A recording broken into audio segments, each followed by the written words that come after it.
State का exam paper 1 का admit card issue हो चुका है, जो एग्ज़ाम 18 तारीख से शुरू हो रहा है। उस कड़ी में हम लोगों ने सेट प्रैक्टिस कर रहे थे सामाजिक विज्ञान का। सेट 1 का वीडियो इससे पहले अपलोड कर दिया गया है, अगर आप उसको नहीं देखे हैं तो हमारे चैनल पे जाकर देख सकते हैं। उसी कड़ी में ये अगला है सेट नंबर 2। इस बुक में टोटल सेट 15 है। हमारा प्रयास रहेगा कि एग्ज़ाम से पहले 15 सेट अपलोड कर दिया जाए। आइए देखते हैं क्वेश्चन नंबर 1। निम्नलिखित में से कौन सी प्रजाति गेहूं की नहीं है? इसमें पूछा है कि गेहूं की प्रजाति नहीं है, तो क्या हो जाएगा? क्रांति। निम्न में से कौन फलीदार फसल है? फलीदार फसल कौन होता है? जो दाल वाली होती है, मटर। आगे देखते हैं। भारत का स्वच्छ जलीय कृषि मत्स्य उत्पादन विश्व में कौन सा स्थान है? विश्व में कौन सा स्थान है? तो विश्व में हो जाता है दूसरा स्थान। मधुमक्खी फ्लोरा किसे कहते हैं? क्वेश्चन है कि मधुमक्खी फ्लोरा किसे कहते हैं? तो पसंद किए जाने वाले पेड़ पौधे को क्या कहते हैं? मधुमक्खी फ्लोरा। आगे देखते हैं क्वेश्चन नंबर 5। वनस्पति खाद डालने हेतु प्रयुक्त पूरी सामग्री निम्न में से किस पदार्थ से समृद्ध होती है? किससे होती है? तो कार्बन से। वायु द्वारा स्थानांतरित मृदा को कहते हैं। वायु के द्वारा जो मृदा स्थानांतरित होती है, हवा द्वारा धूल कण से एक जगह पर दूसरी जगह लाके टीला जैसा भी बना देती है, उसको क्या कहते हैं? एओलियन। निम्नलिखित कौन सा रासायनिक पदार्थ पोषक तत्वों में समृद्ध है? पूछा है कि कौन सा रासायनिक पदार्थ पोषक तत्वों में समृद्ध है, तो क्या हो जाएगा? इसका उर्वरक हो जाएगा। नीली क्रांति। नीली क्रांति का संबंध किससे हो जाता है? तो मछली उत्पादन से। और दुग्ध क्रांति हो जाता है श्वेत क्रांति से। तिलहन हो जाता है पीली क्रांति से। आगे देखते हैं क्वेश्चन नंबर 9। जैवमंडल की संरचनात्मक और प्रक्रियात्मक इकाई है। जैवमंडल की संरचनात्मक और प्रक्रियात्मक इकाई कौन सी है? तो हो जाता है पारिस्थितिकी तंत्र। आगे देखते हैं। निम्नलिखित में कौन मानव जनित जीवों का एक उदाहरण है? मानव जीव के द्वारा, ठीक है। इसमें क्या हो जाएगा? जल तंत्र खुद से बनता है, वर्षा वन भी खुद से, और घास का मैदान, ये सब क्या है? प्राकृतिक है। जिसमें पूछा है मानव जनित, हो जाएगा फसली भूमि। आगे देखते हैं क्वेश्चन नंबर 11। स्वपोषित जीवों की कार्बन और ऊर्जा की आवश्यकताओं किसके द्वारा पूरी होती हैं? ये हो जाता है प्रकाश संश्लेषण के द्वारा। सूर्य की उपस्थिति में स्वपोषी पेड़ पौधे जीव क्या करते हैं? प्रकाश संश्लेषण की प्रक्रिया में अपना भोजन बनाते हैं, उसको क्या कहा जाता है? उनको स्वपोषी जीव कहा जाता है। इसमें पेड़ पौधे आ जाएंगे, शैवाल आ जाएंगे और कुछ जीवाणु आ जाएंगे। क्या क्या आएंगे? शैवाल भी आता है और जीवाणु, कुछ प्रकार के जीवाणु भी इस कैटेगरी में आते हैं। आगे देखते हैं क्वेश्चन नंबर 12। जैविक अनयुग क्रिया, ठीक है। जैविक अनयुग क्रिया के किस प्रकार में एक जाति को लाभ तथा दूसरी जाति को हानि होती है? ये हो जाता है परजीविता में। एक को तो लाभ होगा लेकिन दूसरे को क्या होगा? उससे हानि मिलता है। आगे देखते हैं क्वेश्चन नंबर 13। पारिस्थितिकी तंत्र में तत्वों के चक्रण को क्या कहते हैं? तत्वों के चक्रण को क्या कहा जाता है? तो जैव भू रासायनिक चक्र कहा जाता है। भारत का सबसे बड़ा जैव मंडल आरक्षित क्षेत्र कौन है? इसमें कौन सा हो जाएगा? तो ग्रेट रन ऑफ कच्छ हो जाएगा। और दूसरा क्या होता है? मनारकी खाड़ी। और पूछे कि पहला जैव मंडल कौन था? तो नीलगिरी था। पहला जैव मंडल आरक्षित क्षेत्र भारत का नीलगिरी था। लेकिन पूछे कि सबसे बड़ा, तो ग्रेट रन ऑफ कच्छ सबसे बड़ा है, और उसके बाद दूसरे में मनारकी खाड़ी का स्थान आता है।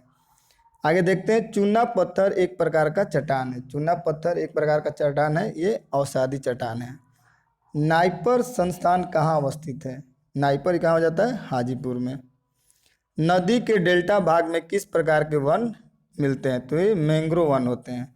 क्या होता है? डेल्टाई क्षेत्र में क्या होता है? नदियों का पानी स्लो हो जाता है और उनका क्या होता है? अंतिम पॉइंट होता है। उसके बाद क्या होती है? नदियाँ समुद्र में मिल जाती हैं, तो वहाँ पे क्या बनाती है? डेल्टा बनाती हैं, और इस क्षेत्रों में मैंग्रोव वन पाए जाते हैं। तो भारत में मैंग्रोव वन कहाँ कहाँ पाए जाते हैं? तो पश्चिम बंगाल के जो सुंदरवन का डेल्टा है, वहाँ पे सबसे अधिक मैंग्रोव वन पाए जाते हैं। आगे देखते हैं। उष्णकटिबंधीय मरुस्थलीय क्षेत्रों की वनस्पति को क्या कहते हैं? इसको कहा जाता है जेरोफाइट, जो चट्टानों पर उगने वाले पौधे होते हैं। भारतीय वन अनुसंधान संस्था कहाँ अवस्थित है? ये हो जाता है देहरादून में। कहाँ पे? देहरादून में। राजमुंदरी में तंबाकू अनुसंधान केंद्र है, और कानपुर में दलहन अनुसंधान केंद्र है। वर्तमान संविधान की मूल अधिकार किस भाग में रखा गया है? मूल अधिकार किस में रखा गया है? तो भाग 3 में। भाग 3 में आर्टिकल कितना हो जाता है 12 से लेके 35 तक। और टोटल मूल अधिकार कितने हैं तो 6 हैं। बिहार में अंतिम बार राष्ट्रपति शासन कब लगाया गया था? तो अंतिम बार राष्ट्रपति शासन लगा था 7 मार्च 2005 को। भारत में नियंत्रक एवं महालेखा परीक्षक की नियुक्ति कौन करता है? तो ये राष्ट्रपति के द्वारा किया जाता है। किस आर्टिकल के तहत? तो आर्टिकल 148 के तहत भारत के राष्ट्रपति भारत के नियंत्रक एवं महालेखा परीक्षक की नियुक्ति करता है। राज्य पुनर्गठन आयोग की स्थापना कब की गई थी? राज्य पुनर्गठन आयोग की स्थापना 1953 में की गई थी। किसकी अध्यक्षता में? तो फजल अली की अध्यक्षता में। निम्न में से किस राज्य का अभिउदय माने फिर से उदय हुआ यानी बना 2000 में? छत्तीसगढ़, उत्तराखंड और झारखंड एक राज्य होता है, यानी 2000 में 3 राज्य बने थे। ऑप्शन के अनुसार दोनों हो जाएंगे। अनुच्छेद 21 का संबंध संविधान में किससे है? आर्टिकल 21 पूछा है। 21 क्या हो जाता है? मूल अधिकार से। स्वतंत्र भारत में पहले मंत्रिमंडल 1947 में श्रम मंत्री थे। जगजीवन राम को क्या बनाया गया था? श्रम मंत्री। और जगजीवन राम के नाम पे एक रिकॉर्ड है जो कैबिनेट में सबसे लंबे दिनों तक कार्यकाल इनका रहा। आगे देखते हैं क्वेश्चन नंबर 27। संघ की राजभाषा हिंदी और लिपि देवनागरी है। इसका उल्लेख संविधान के किस अनुच्छेद में है? तो हो जाता है 343 में। संविधान सभा की पहली बैठक 9 दिसंबर 1946 को, और 2 दिन बाद 11 दिसंबर को दूसरी, और उसके 2 दिन बाद 13 दिसंबर को तीसरी। संविधान सभा की तीनों बैठक काफ़ी इंपॉर्टेंट है, पूछ देता है। निम्नलिखित में से किस नदी को दक्षिण गंगा किस नदी को कहा जाता है? तो कहा जाता है गोदावरी नदी को। द्वितीयक क्षेत्र में कौन सी सेवाएं सम्मिलित हैं? द्वितीयक में हो जाता है विनिर्माण। राजकोषीय घाटा होता है। राजकोषीय घाटा क्या होता है? ये प्राथमिक घाटा और ब्याज भुगतान को जोड़ देने पर राजकोषीय घाटा निकलता है। आगे देखते हैं क्वेश्चन नंबर 32। भारत में निम्नलिखित में से किस राज्य की सीमा म्यांमार के साथ नहीं लगती है? इसमें पूछा है नहीं लगती है, ठीक है। तो किस राज्य की सीमा नहीं लगती है? तो असम की सीमा नहीं लगती है। मिजोरम के साथ भारत की 4 राज्यों की सीमाएं लगती हैं, मणिपुर, अरुणाचल प्रदेश, नागालैंड और एक हो जाएगा मिजोरम। 4 राज्य हैं जिनकी सीमाएं म्यांमार से लगती हैं। यंग इंडिया समाचार पत्र कौन निकाले थे? तो यंग इंडिया हो जाएगा मोहनदास। आगे देखते हैं क्वेश्चन नंबर 34। जूनागढ़ अभिलेख को गिरनार अभिलेख भी कहा जाता है, ठीक है। किस शासक से संबंधी है? ये हो जाता है रुद्रदामन से।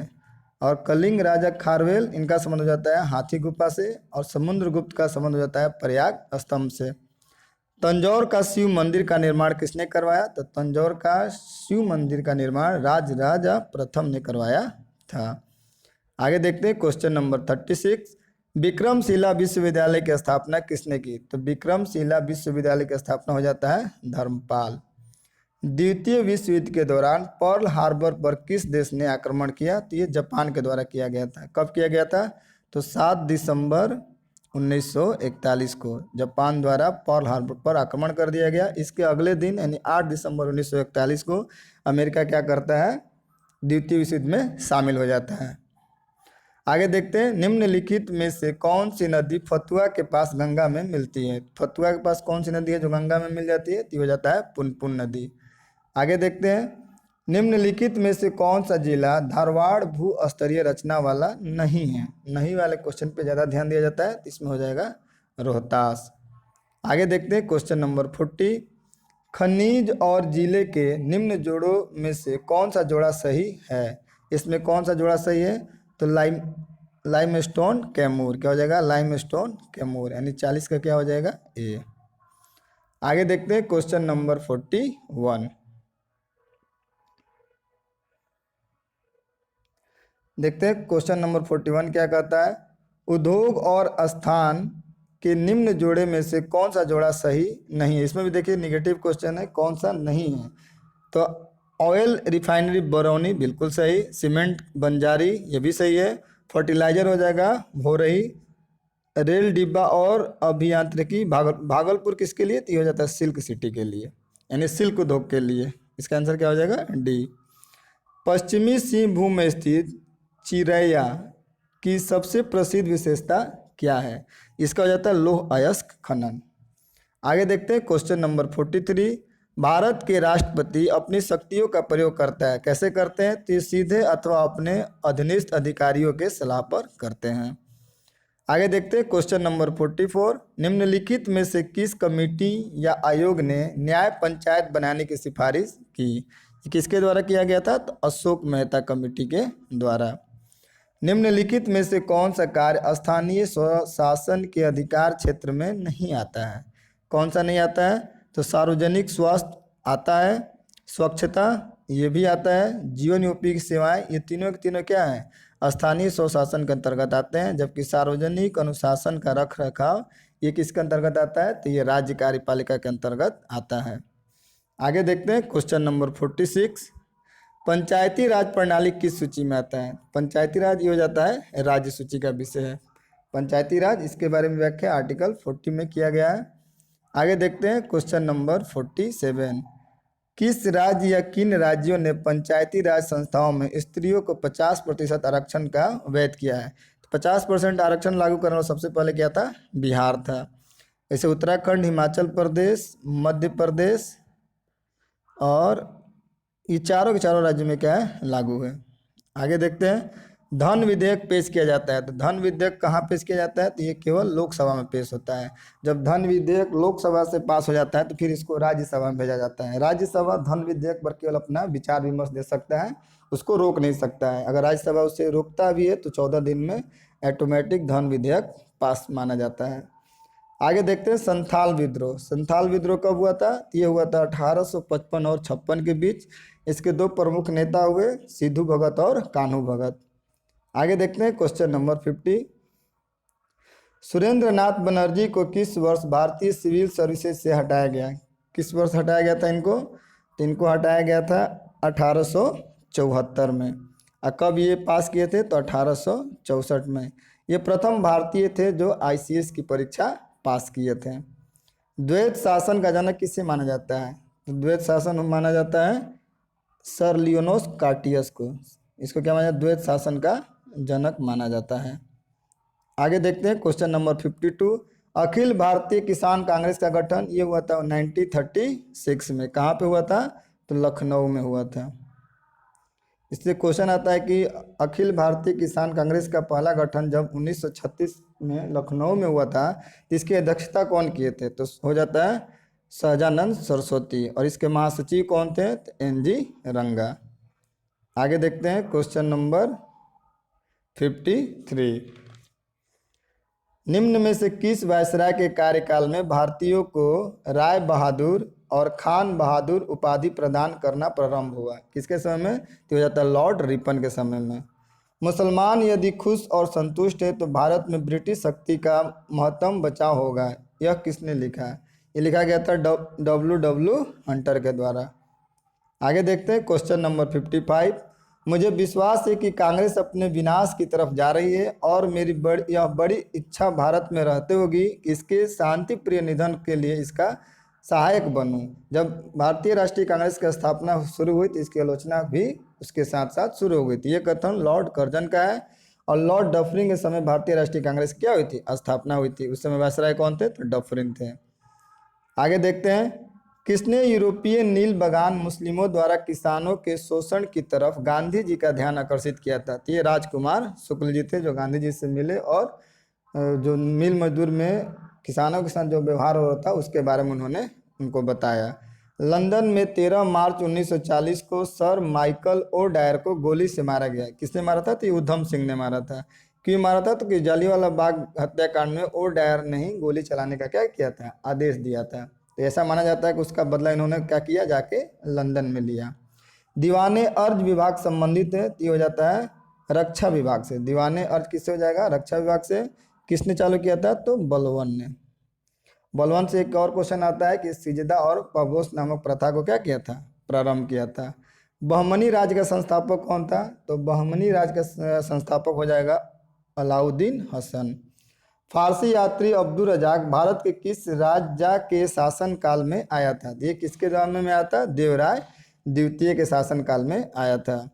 दशवंत और बसावन प्रसिद्ध चित्रकार किस मुगल सम्राट के राज दरबारी थे? नाम याद रखिए, दशवंत और 52, ये हो जाएंगे अकबर के समय में। किसके समय में? तो अकबर के समय में। निम्नलिखित में से कौन सा देश विश्व का सबसे अधिक केसर उत्पादन करने वाला देश है? ऑप्शन में हमारा क्या हो जाएगा? ईरान। ईरान में, स्पेन में, अफगानिस्तान में क्या होता है? केसर का उत्पादन होता है, और भारत के जम्मू कश्मीर राज्य में। आगे देखते हैं क्वेश्चन नंबर 63। निम्नलिखित में से कौन सा देश विश्व का सबसे अधिक यूरेनियम उत्पादन करने वाला देश है? यहाँ पूछ रहा है उत्पादन पूछे तो कजाकिस्तान, और भंडारण पूछे तो ऑस्ट्रेलिया होता है। ठीक है, यूरेनियम का भंडारण सबसे अधिक कहाँ है? तो ऑस्ट्रेलिया में, यानी उसकी खाने हैं। और खनन कहाँ होता है? तो कजाकिस्तान में। भौगोलिक क्षेत्र की दृष्टि से जापान का सबसे बड़ा द्वीप हो जाएगा होन्शु। सबसे बड़ा द्वीप होन्शु। सूर्योदय का देश किसे कहा जाता है? तो जापान को कहा जाता है। जापान की राजधानी टोक्यो। जापान की मुद्रा हो जाता है येन, और यहाँ की संसद को क्या कहा जाता है? डाइट। ग्रीनलैंड निम्न देशों में से किस देश का भाग है? ग्रीनलैंड किसका भाग है? तो हो जाता है डेनमार्क का। ग्रीनलैंड का है विश्व का सबसे बड़ा द्वीप कौन सा है? तो ग्रीनलैंड है। ठीक है, इसकी राजधानी, ग्रीनलैंड की राजधानी क्या हो जाती है? कोपनहेगन। किसका हो जाएगा? कोपनहेगन। आगे देखते हैं क्वेश्चन नंबर 66। निम्न में से किस महाद्वीप में सबसे अधिक देश हैं? सबसे अधिक देश किस महाद्वीप में है? तो अफ्रीका में हो जाते हैं 54 देश, और एशिया में हो जाते हैं 50 देश। यूरोप में हो जाएंगे 44 देश, और उत्तरी अमेरिका में हो जाते हैं 23 देश। इस प्रकार अफ्रीका इसका आंसर हो जाएगा। निम्नलिखित में से रूस की कौन सी एक नदी प्रशांत महासागर की ओर बहती है? कौन सी नदी है? तो ये हो जाएगा अमूर नदी। आगे देखते हैं कोटा किनाबालू सर्वोच्च शिखर है। कोटा किनाबालू सर्वोच्च शिखर है, किसका है? तो ये हो जाएगा मलेशिया में। एक तरफ सूची 1 को क्या करना है? सूची 2 से मिलान करना है। दस्त ए लूट, ये हो जाएगा ईरान से। नुबियन मरुस्थल कहाँ पड़ता है? नुबियन मरुस्थल ये हो जाएगा सूडान में। मिजावे मरुस्थल संयुक्त राज्य अमेरिका में। रब अल खाली ये हो जाएगा सऊदी अरब में। आगे देखते हैं क्वेश्चन नंबर 70। निम्नलिखित में से कौन सा एक क्षेत्र भूमध्य सागरीय प्रकार की जलवायु का नहीं है? इसमें क्या हो जाएगा? उत्तरी न्यूजीलैंड। निम्नलिखित में से कौन सा एक कथन सत्य नहीं है? इसमें पूछा है कौन सा सत्य नहीं है।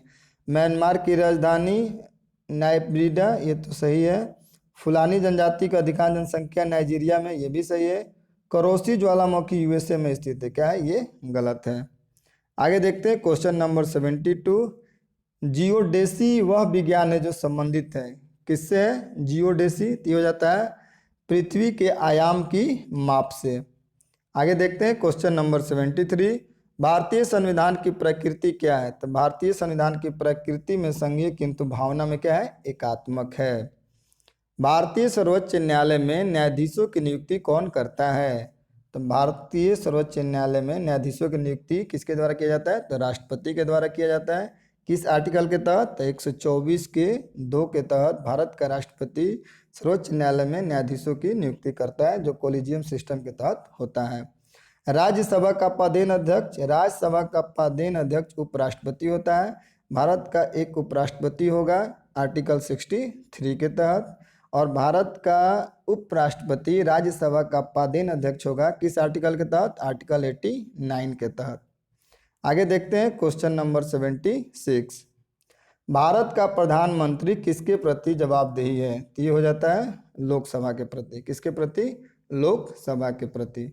आगे देखते हैं संसद सदस्य बनने हेतु न्यूनतम आयु, संसद बनने के लिए 25 लोकसभा में, और राज्यसभा का मेंबर बनने के लिए 30 साल, और 18 वर्ष होने पर वोटर आई कार्ड बनता है, आप वोट दे सकते हैं।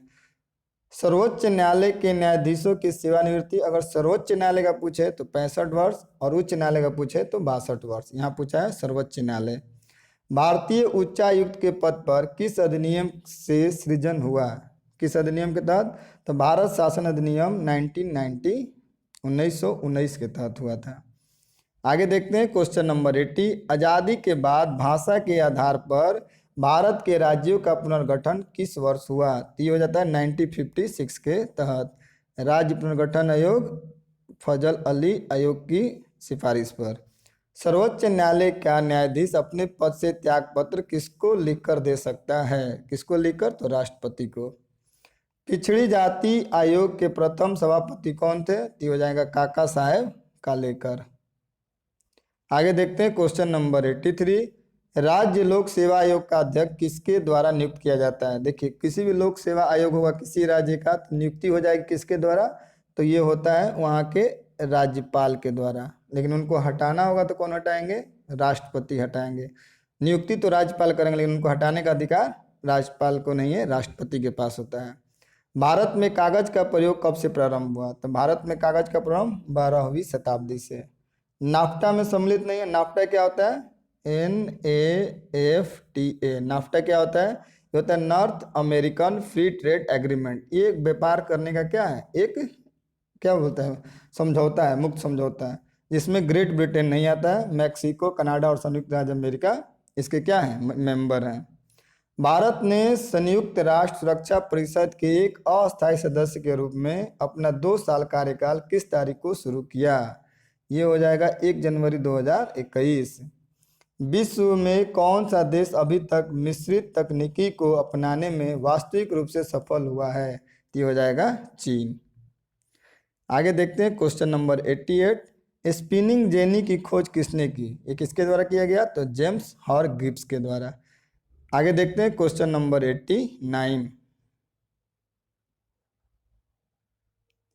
ब्रिटेन द्वारा चीन विजय की शुरुआत हुई थी। ब्रिटेन द्वारा चीन की कब से हुई? तो होता है अफीम युद्ध से। तो अंग्रेज और चीन के बीच 2 अफीम युद्ध हुए। एक बार हुआ कब? 1839 यानी 1839 से 42 के बीच में, और दूसरा होता है 1856 से 60 के बीच में। ये 2 अफीम युद्ध से क्या होता है? चीन पे व्यापार व्यवसाय अंग्रेजों के अधीन आ जाता है। अमेरिकी उपनिवेशों का सेनापति कौन था? ये हो जाएगा जॉर्ज वाशिंगटन। आगे देखते हैं गंधार मूर्ति कला की सर्वोत्तम कृतियां कब प्रकट हुई? ये कब प्रकट हुई? तो कुषाण काल में। आगे देखते हैं क्वेश्चन नंबर 92। राष्ट्र संघ की स्थापना किस उद्देश्य से की गई थी? विभिन्न भविष्य में विश्व युद्ध को रोकने के लिए। राष्ट्र संघ की स्थापना प्रथम विश्व युद्ध के बाद हुई। राष्ट्र संघ सोचा कि इसकी स्थापना की जाए ताकि भविष्य में इतना भयंकर युद्ध ना हो, लेकिन ये अपने मकसद में कामयाब नहीं हो पाई। यूरोप का मरीज किसे कहा जाता है? तो यूरोप का मरीज तुर्की को कहा जाता था। लाल कुर्ती की टुकड़ी का गठन किसने किया था? क्वेश्चन है कि लाल कुर्ती की टुकड़ी का गठन किसने किया? तो हो जाता है गौरी बाल्डी ने। आगे देखते हैं कंबोडिया फ्रांस का संरक्षित राज्य किस वर्ष बना? ये कब बना था? तो 1863 में। पृथ्वी के पृष्ठ के नीचे गलित सेल को कहते हैं। सेल को क्या कहते हैं? इसको कहा जाता है मैग्मा। जो क्या करता है? तैरते रहता है, और यही मैग्मा जब आपस में टकराता है तो पृथ्वी के स्थल भाग पर हलचल होती है और जिसे भूकंप कहा जाता है। देश की निम्नलिखित मिट्टियों में से किसे स्वतः कृषि मिट्टी कहा जाता है? किसको कहा जाता है? तो कपास की काली मिट्टी को। क्यों कहा जाता है? क्योंकि काली मिट्टी में जल सोखने की क्षमता सबसे अधिक होती है, और ये जल को सोख के क्या हो जाती है? बड़ी बड़ी दरारें फट जाती है, जिससे लगता है कि स्वतः क्या हुआ है? जुताई हो चुकी है। आगे देखते हैं क्वेश्चन नंबर 98। जब अति शीतल वायु की सन्हति के ऊपर अति तप्त और आर्द्र वायु उठती है तो निम्नलिखित में से कौन सी घटनाएं घटित हो सकती है? ये तूफान और चक्रवाती तूफान आएगा, और गहन वर्षा और ओला पड़ सकता है। तीसरा और चौथा, यानी इसका हो जाएगा सी। किसने लिखा है कि स्वतंत्रता का अर्थ बंधनों का अभाव है? ये किसके द्वारा लिखा गया था? तो लास्की के द्वारा लिखा गया था। किसने कहा है कि मनुष्य स्वतंत्र रूप से जन्म लेता है लेकिन सभी जगह वो बंधनों में रहता है? ये किसके द्वारा? ये रूसो का कहा हुआ है कि मनुष्य जब तक जिंदा रहता है किसी ना किसी बंधन से बना रहता है। इस प्रकार सेट नंबर 2 के 100 क्वेश्चन समाप्त होते हैं एग्जाम में। लेकिन आपको 100 + 50 यानी 150 क्वेश्चन आएंगे, जिसमें 100 क्वेश्चन हमने कराया, और 50 क्वेश्चन में 30 क्वेश्चन रह गए टीचिंग एबिलिटी से, 5 रीजनिंग रहेगा, 5 मैथ रहेगा, और 10 करेंट अफेयर रहेगा। टोटल 150 क्वेश्चन होगा, और क्वालिफाइंग के लिए आपको 50% लाना होगा। तो 15 × 5 = 75 यानी 75 नंबर लाना पड़ेगा। ठीक है, आपने अब जो पढ़ाई किया है करते रहिए और हमारे सेट देखते रहिए। बहुत जल्द मिलते हैं अगले सेट नंबर 3 के साथ। अगर आपको यह हमारा प्रयास अच्छा लगता है तो आप हमारे वीडियो को लाइक करें और हमारे चैनल को सब्सक्राइब करें। देखने के लिए आपका बहुत बहुत धन्यवाद।